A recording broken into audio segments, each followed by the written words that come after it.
Hello दोस्तों, स्वागत है आप सभी लोगों का हमारे यूट्यूब चैनल सम्राट अकेडमी। तो दोस्तों मेरा नाम है आकाश और आज क्लास 11th का मैथ हम लोग पढ़ रहे हैं और पहला चैप्टर पढ़ रहे हैं समुच्चय, और उसका पार्ट 9 है। और पार्ट 9 में हम डिस्कस करने वाले हैं प्रश्नावली 1.2 के क्वेश्चंस। ठीक है, प्रश्नावली जो पार्ट 8 था उसमें प्रश्नावली 1.2 के जितने भी उदाहरण थे मैंने सब डिस्कस कर रखा हूँ पार्ट 8 में। ठीक है, उस वीडियो को नहीं देखा तो डिस्क्रिप्शन में सभी वीडियो का लिंक मिल जाएगा 1 से लेकर 8 तक, सभी को देख लीजिए, या तो चैनल के प्ले लिस्ट पर चले जाइएगा, वहाँ से देख लीजिए।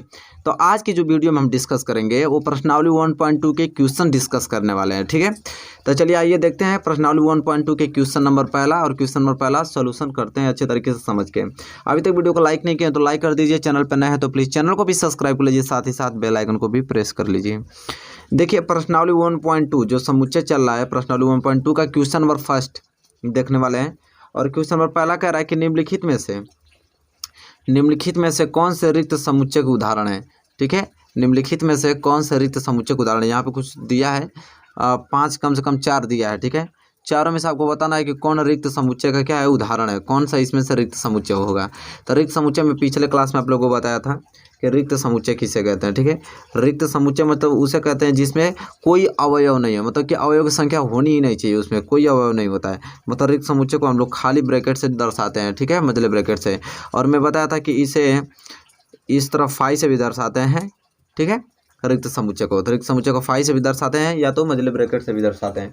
तो रिक्त समुच्चय यही छाटना है। रिक्त समुच्चय वो होता है जिसमें कोई भी अवयव ना हो। ठीक है, ये तो जानते हैं, आप लोग नहीं देखें तो वो पार्ट 8 देखिए, उसमें आप लोगों को सब क्लियर हो जाएगा, लेकिन फिलहाल यहाँ पे भी क्लियर हो जाएगा आप लोगों को। ठीक है, देखिए पहला दिया है कि 2 से भाज्य विषम प्राकृतिक संख्याओं का समुच्चय। कह रहा है कि 2 से भाज्य विषम प्राकृतिक संख्या, विषम प्राकृतिक संख्या का समुच्चय। अच्छा ये बताइए कि विषम प्राकृतिक संख्या होती क्या है। 1 3 5 7 9 13 15, यही तो होती है विषम प्राकृतिक संख्या। विषम प्राकृतिक संख्या 11 भी होता है, इसमें ले लीजिए। विषम प्राकृतिक संख्या यही तो होती है। 2 से भाज्य विषम प्राकृतिक संख्याओं का समुच्चय बताना है। तो ये बताइए कि विषम प्राकृतिक संख्या जो है यहाँ से लेके यहाँ तक है। अच्छा इसमें से कौन सी ऐसी संख्या है जो 2 से क्या हो रही है, विभाजित हो रही है। कोई हो रही है इसमें से, एक भी ऐसी संख्या नहीं मिलेगी आपको जो 2 से विभाजित हो जाए। मतलब कहने का ये है कि कोई भी ऐसा विषम प्राकृतिक संख्या नहीं होगा जो कि 2 से विभाजित हो जाए। तो भाई इस क्वेश्चन जो दिया है कि 2 से भाज्य विषम प्राकृतिक संख्याओं का समुच्चय, तो समुच्चय क्या होगा, कोई अवयव मिल ही नहीं रहा है कि मैं समुच्चय लिखूंगा, कुछ नहीं मिल रहा है। तो इसलिए क्या हो जाएगा, यह आपका रिक्त समुच्चय हो जाएगा। क्या हो जाएगा, रिक्त समुच्चय। तो इसका आंसर जब हम लोग लिखेंगे तो सिर्फ खाली ब्रैकेट लिखेंगे, या तो आप इस तरह लिख सकते हैं इसको फाई से। ठीक है, तो क्या है, रिक्त समुच्चय हो गया। ठीक है, इसमें कोई भी अवयव मिल ही नहीं रहा है, 2 से कोई विभाजित ही नहीं हो रहा है कि मैं कुछ अवयव लिखूं यहाँ पे। तो पहला प्रश्न यहाँ पे सॉल्व होता हुआ, मतलब कि पहले का पहला क्या है, रिक्त समुच्चय है। इसी प्रकार दूसरा चेक करते हैं। ठीक है, दूसरा क्या है, दूसरा कह रहा है कि सम अभाज्य संख्याओं का समुच्चय। क्या कह रहा है कि सम अभाज्य संख्याओं का समुच्चय। अभाज्य संख्या क्या होती है, 2 3 5 7 11 13 के बाद क्या आता है 17 19। ठीक है, डॉट डॉट डॉट ऐसे चलते ही रहता है। ठीक है, तो कहने का मतलब ये चीज़ है कि ये अभाज्य संख्या है। अब इन अभाज्य संख्याओं में, ये अभाज्य संख्या हो गया, इन अभाज्य संख्याओं में कौन सम संख्या है।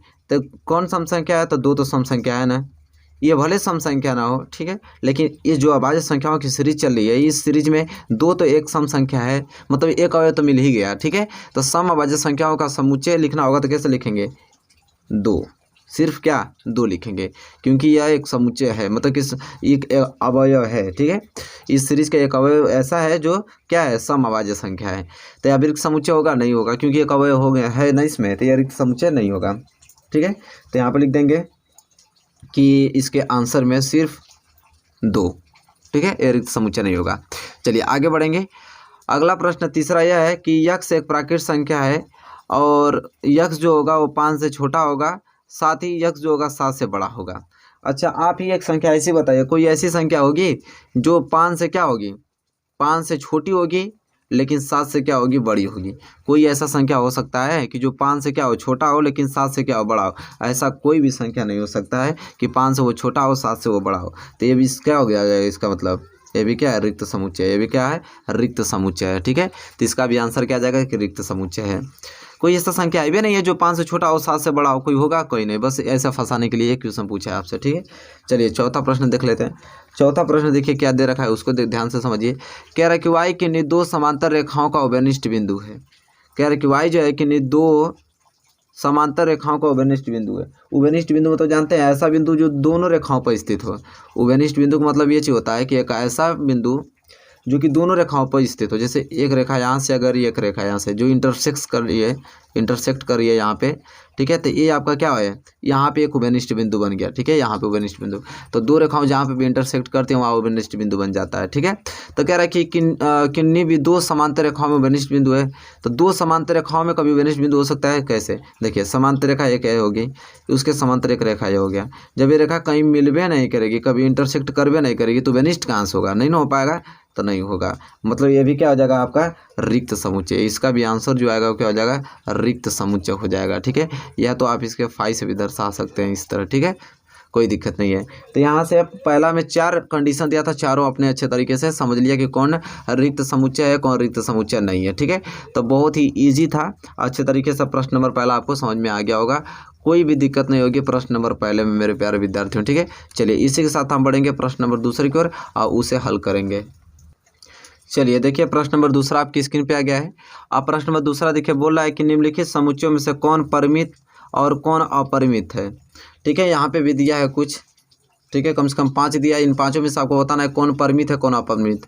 ठीक है, पार्ट 8 में सब डिस्कस किया था कि परिमित क्या होता है, अपरिमित क्या होता है। ठीक है, तो सारी चीज़ें हैं, अब अभी भी समझ में आ जाएगा आप लोगों को। देखिए, परिमित किसे कहते हैं, तो देखिए परिमित उसे कहते हैं कि जिनमें अवयवों की संख्या निश्चित हो, जिसमें अवयव की संख्या क्या हो, निश्चित हो। और अपरिमित उसे कहते हैं कि जिसमें क्या अवयव क्या हो, अनंत हो। अवयव क्या हो, अनंत हो, वो अपरिमित कहलाएगा। जिसमें अवयवों की संख्या निश्चित होगी वो परिमित कहलाता है। ठीक है, चलिए देख लेते हैं दूसरे का पहला क्या है, वर्ष के महीनों का समुच्चय। ये बताइए कि वर्ष के महीनों का समुच्चय पूछा है, तो क्या आप ये निश्चित नहीं है कि एक वर्ष में कितने महीने होते हैं, तो टोटल 12 महीने होते हैं। तो टोटल 12 महीनों को नहीं लिख सकता हूँ मैं आराम से, जनवरी, फरवरी, मार्च, अप्रैल डॉट डॉट डॉट दिसंबर तक लिख दूंगा। कहाँ तक, दिसंबर तक। तो ये आपका ये फिक्स है कि वर्ष के महीनों का समुच्चय 12 होता है। और 12 को देखिए नाम में इस तरह लिख दिया हूँ। तो ये क्या है आपका, फिक्स है। मतलब इसके अवयव क्या है, फिक्स है। मतलब इनके अवयवों को हम गिन सकते हैं। ठीक है, तो हमने गिन सकता हूँ, इसे फिक्स है। तो ये क्या हो जाएगा, परिमित समुच्चय। तो यहाँ पे आंसर में क्या लिखेंगे आप लोग, परिमित समुच्चय है।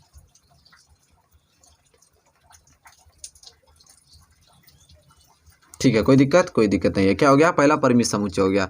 इसी प्रकार दूसरा हल कर लेते हैं। दूसरा देखिए लिखा है 1 2 3 डॉट डॉट डॉट डॉट। ठीक है, तो ये बताइए क्या है, ये प्राकृत संख्या है। तो प्राकृत संख्या 1 2 3 से स्टार्ट हो रही है, लेकिन डॉट डॉट डॉट अब कहाँ तक खत्म होगी कोई मतलब बता नहीं सकता है। प्राकृत संख्या कहाँ होती है, अनंत तक होती है।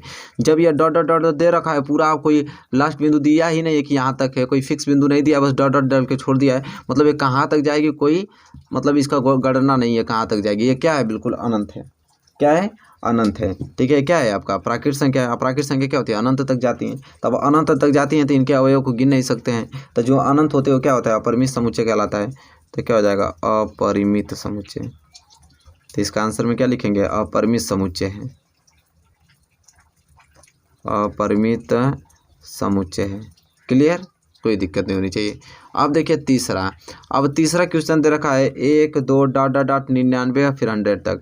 मतलब 1 से स्टार्ट किया है और कहाँ 100 तक दिया है। तो यहाँ पे डॉट डॉट करने के बाद फिक्स बिंदु दिया ना है कि कहाँ तक 100 तक होनी चाहिए, 1 से लेकर 100 तक ही।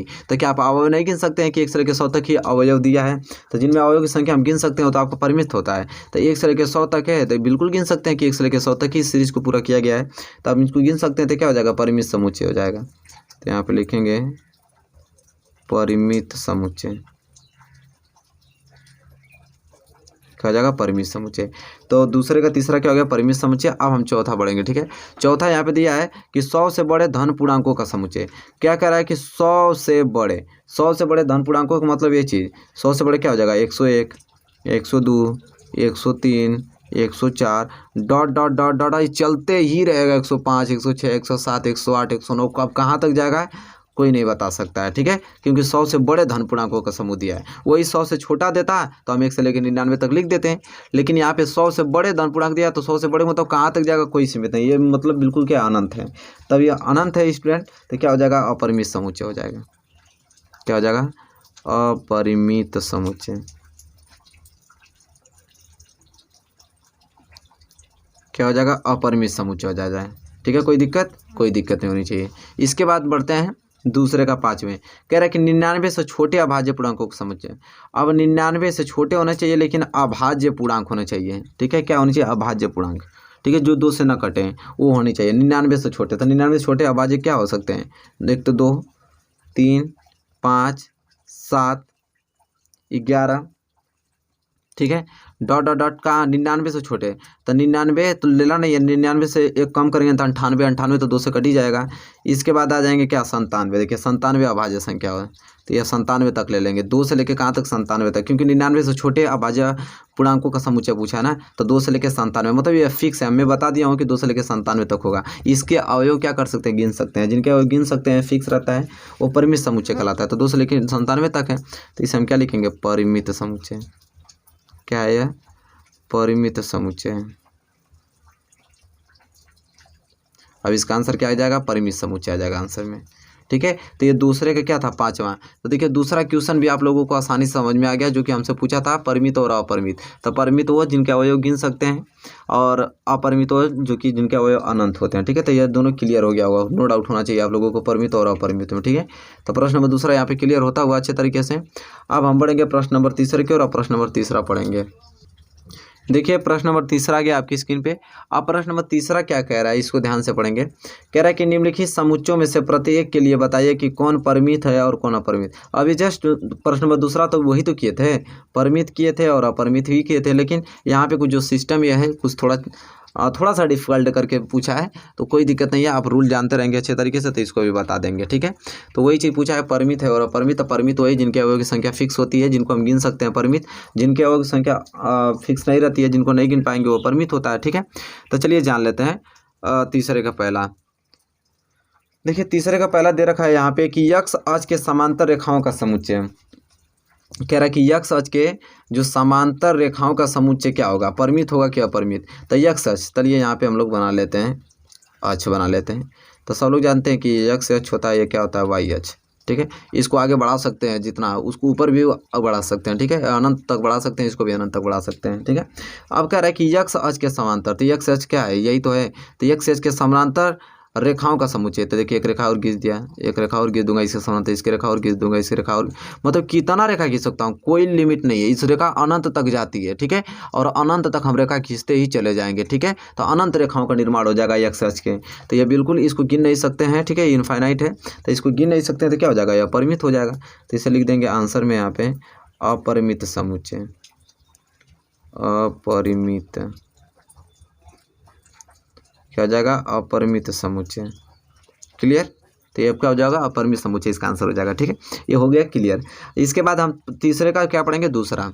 अब तीसरे का दूसरा प्रश्न दे रखा है कि अंग्रेजी वर्णमाला के अक्षरों का समुच्चय। अब अंग्रेजी वर्णमाला के अक्षरों का समुच्चय फिक्स होता है कि नहीं, बिल्कुल होता है, सब जानते हैं कि ABCDE डॉट डॉट डॉट कहाँ तक, जेड तक, यही तो होता है, तो मजला कोष्टक है जेड तक। तो अंग्रेजी वर्णमाला के अक्षरों का समुच्चय जो फिक्स होता है कि ये से स्टार्ट होगा भाई जेड तक खत्म होगा, ठीक है। तो यह फिक्स है, इसके अवयव गिन सकते हैं, कितने अवयव हैं इसके, 26 हैं, तो गिन सकते हैं। तो क्या हो जाएगा, परिमित समुच्चय हो जाएगा। तो आंसर में यहाँ पे आपको लिखना पड़ेगा क्या, परिमित समुच्चय। क्या लिखेंगे, परिमित समुच्चय, इसका आंसर लिख देंगे, कोई दिक्कत नहीं होनी चाहिए, आराम समझ में आ जाएगा। क्या हो जाएगा, परिमित समुच्चय।